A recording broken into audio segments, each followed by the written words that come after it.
పేదవారికి సంక్షేమ ఫలాలను మరింత చేరువ చేసే దిశగా ఏపీ ప్రభుత్వం మరో ముందడుగు వేసింది. రాష్ట్రంలో నేటి నుంచి ఇంటింటికి స్మార్ట్ రేషన్ కార్డుల పంపిణీ కార్యక్రమాన్ని ప్రారంభించనుంది. రాష్ట్ర వ్యాప్తంగా 4 విడతల్లో ఈ కార్డులను అందజేయనున్నారు. మొత్తంగా 1,45,00,000 మందికి స్మార్ట్ రైస్ కార్డులు పంపిణీ చేయనున్నారు. పౌర సరఫరాల శాఖ మంత్రి నాదెండ్ల మనోహర్ ఈ రోజు ఉదయం 10:30 ఎన్టీఆర్ జిల్లా విజయవాడ ఈస్ట్ నియోజకవర్గం వరలక్ష్మీ నగర్లో స్మార్ట్ రైస్ కార్డుల పంపిణీ కార్యక్రమాన్ని ప్రారంభించనున్నారు.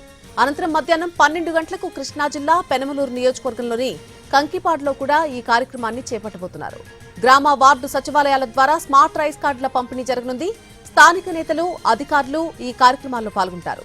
మొదటి విడతగా విజయనగరం, విశాఖపట్నం, ఎన్టీఆర్, తిరుపతి, నెల్లూరు, శ్రీకాకుళం, ఈస్ట్ గోదావరి, వెస్ట్ గోదావరి, కృష్ణా జిల్లాల్లో ఇంటింటికి స్మార్ట్ రైస్ కార్డులు పంపిణీ చేస్తారు.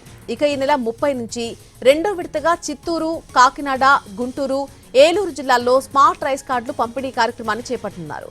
సెప్టెంబర్ 6 నుంచి మూడో విడతగా అనంతపురం, అల్లూరి సీతారామరాజు, పార్వతీపురం మన్యం, కోనసీమ, అనకాపల్లి జిల్లాల్లో స్మార్ట్ రైస్ కార్డులు పంపిణీ చేయనున్నారు.